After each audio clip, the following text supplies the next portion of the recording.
Have you ever looked at an ECG and seen a collection of spikes, waves, and squiggles that seem impossible to understand? Now, what if I told you that every single line on that tracing is telling a story about what's happening inside the heart? In this first video, we'll explore the fundamental concepts that make ECG interpretation possible. That is the depolarization and repolarization. We'll go on to look at the different cells that make up the heart's electrical system. We'll further move on to how the ECG waves are generated. We'll get an understanding of the characteristics of ECG waveforms and the structure of ECG paper itself. So let's start where every heartbeat begins, that is with a single electrical impulse. Now we'll go on and look at depolarization and repolarization. Now, to understand an ECG, we first need to understand what is happening at the level of an individual cardiac cell. Yeah, an individual cardiac cell. So every cardiac cell is surrounded by a cell membrane, right? That separates the insides of the cell from the outside environment. Now, on either side of the membrane, are different concentration of electrically charged particles known as ions. So the most important ions involved in the cardiac electrical activities are, we've got the sodium ions, we've got potassium, and calcium, with this one being the most important. We will later explain and understand why. So because of the unequal distribution of these ions, the inside of a resting cardiac cell is more negative. Yeah, is more negatively charged than the outside. So the outside is more positive while the inside of the cardiac cell is negative. So now the difference in electrical charges, this difference in electrical charges is called the resting membrane potential. So now you can think of a resting membrane potential as a battery waiting to be discharged. Yeah. So now let's go look at depolarization. So depolarization occurs when the cell becomes electrically activated. Now let's understand what's happening. When an electrical stimulus reaches the cell, we will later explain how that stimulus gets to reach the myocardial cell from the SA node.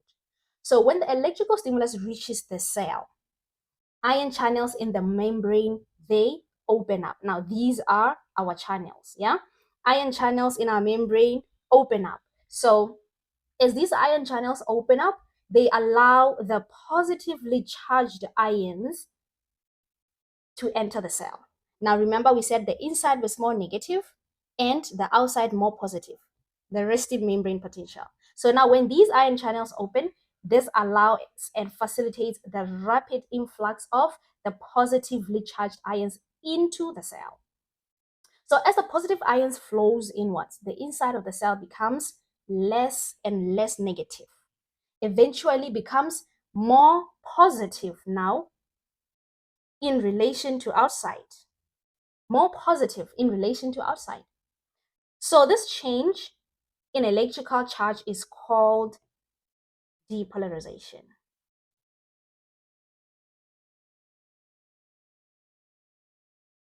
So depolarization is important because it initiates contraction of the cardiac muscle. This process is necessary. In other words, electrical activation, it leads to mechanical contraction. Now this is what will lead us to mechanical contraction.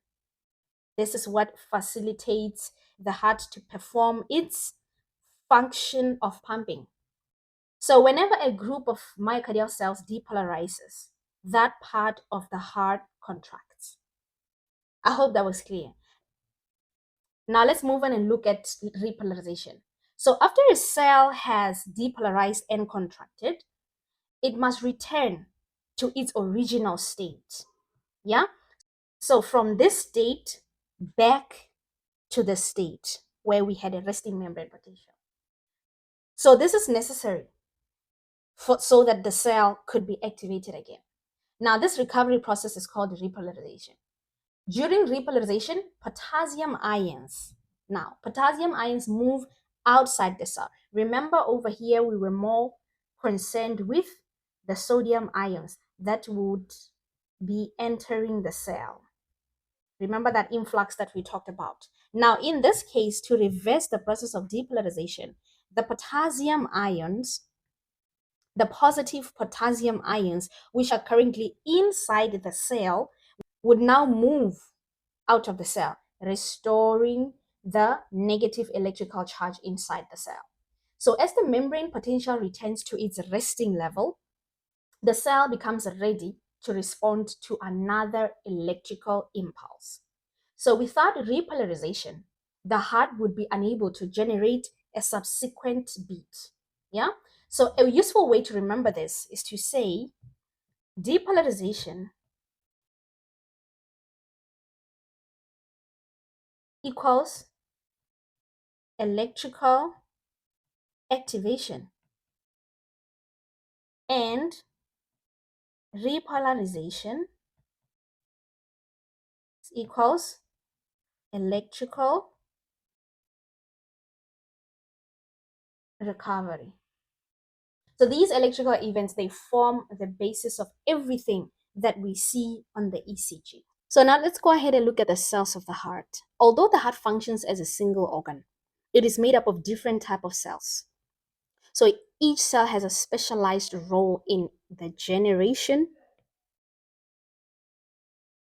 in the conduction, as well as responding to electrical impulses. Now, for ECG interpretation, it is helpful to think of the heart as having the three major type of cells. So the first one being the pacemaker cells. Second being the electrical conducting cells. And then lastly, we have the myocardial cells or the contractile cells.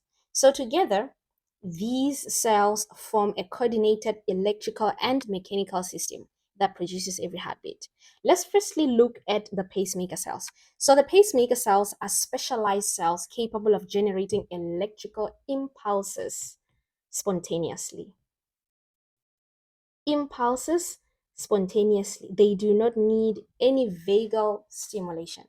So unlike most of the cells in the body, they do not require, like I just said, stimulation from a nerve or another cardiac cell to become active. Instead, they slowly and continuously drift towards depolarization on their own. So this unique ability is called automatism or automaticity. So because pacemaker cells can generate impulses independently, they serve as the heart's natural rhythm generators. So where are some of these pacemaker cells found? So the first pacemaker cell is the SA node. Yeah? And then we have the AV node and the His Purkinje system. Where are these? We have the SA node just located on the right atrium, just next to the superior vena cava. This is the AV node right here. And then we've got the bundle of His and the Purkinje fibers, which then spread the conduction to the ventricles. So, however, these structures, they do not fire at the same rate. The SA node has the fastest intrinsic firing rate of approximately 60 to 100 beats per minute.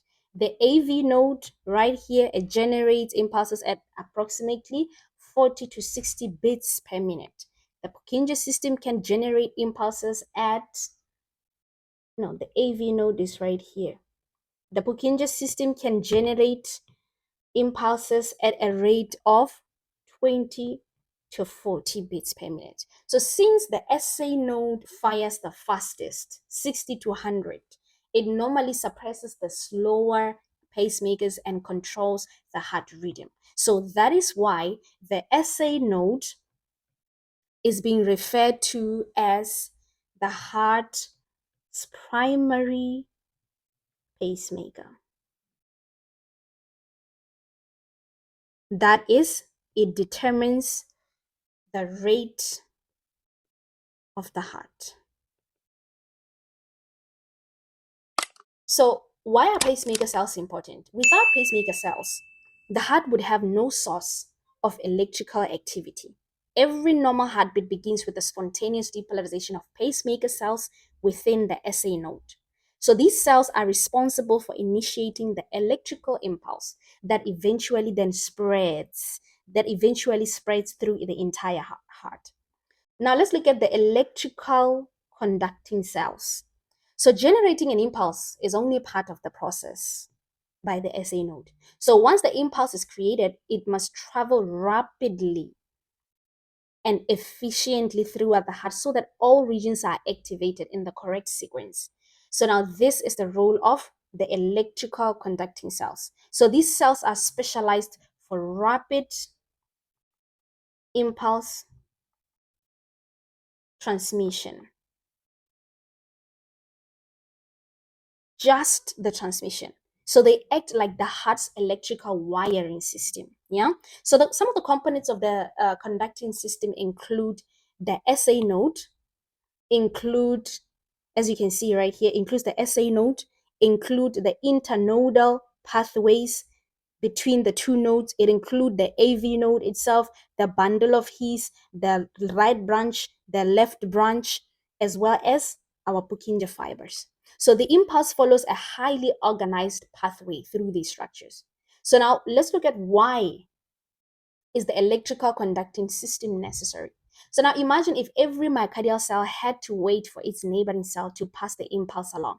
Electrical conduction would be slow and inefficient. Instead, conducting cells rapidly distribute the impulse throughout the heart and ensure coordinated activation. So this coordination allows the atria to contract first,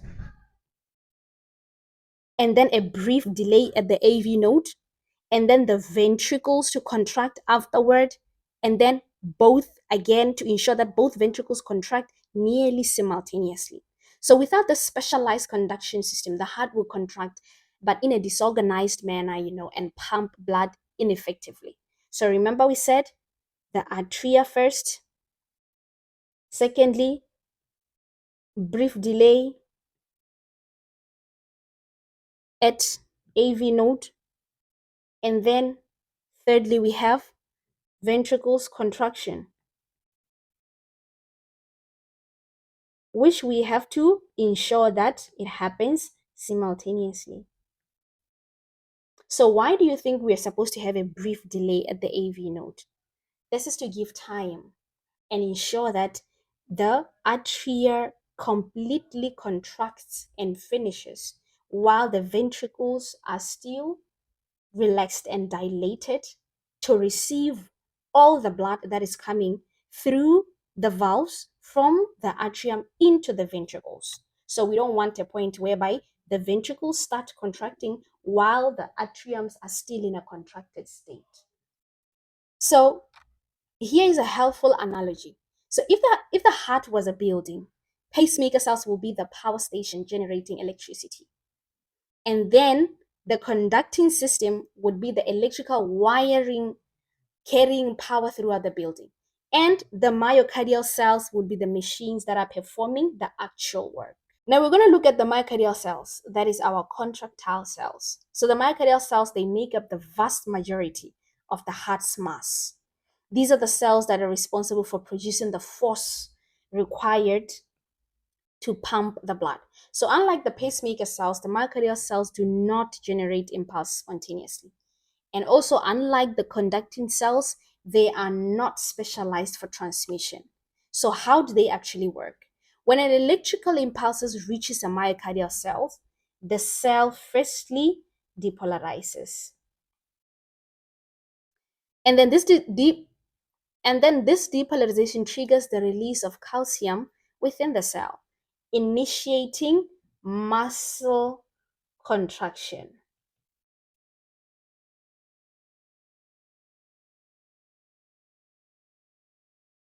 So as millions of myocardial cells contract together, the heart generates enough force to pump blood throughout the body. So now we've got types of myocardial cells. We have the atrial myocardial cells. So these ones are located within the right and the left atria. So when they depolarize, the atria contract and push blood down into the ventricles. So we now also have the ventricular myocardial cells. So these ventricular myocardial cells that are located within the right and left ventricles. When they depolarize, what happens? The ventricles contract and eject blood into the pulmonary artery and the aorta. So because the ventricles have a much larger muscle mass, as you can see, ventricular depolarization produces a larger electrical signal on the ECG, the QRS complex, than the atrial depolarization, the P wave, which we will get to understand later. So, why are the myocardial cells important? The ultimate purpose of the heart's electrical system is to activate the myocardial cells. So, without myocardial contraction, the electrical impulses alone would have no physical benefit. The conducting system delivers the signal, but the myocardial cells perform the actual pumping function that sustains circulation throughout the body. So, putting it all together, every heartbeat follows the same sequence. One, the pacemaker cells in the SA node spontaneously generate an impulse. Secondly, the electrical conducting system cells rapidly distribute that impulse throughout the heart. And then, thirdly, the myocardial cells depolarize and contract in response to the impulse. And then, fourthly, we have now the resulting electrical activity that is going to be detected by electrodes and displayed on the ECG. Therefore, every wave seen on an ECG ultimately reflects the activity of one or more of these three types of cardiac cells. So, understanding their roles is the first step towards understanding ECG interpretation.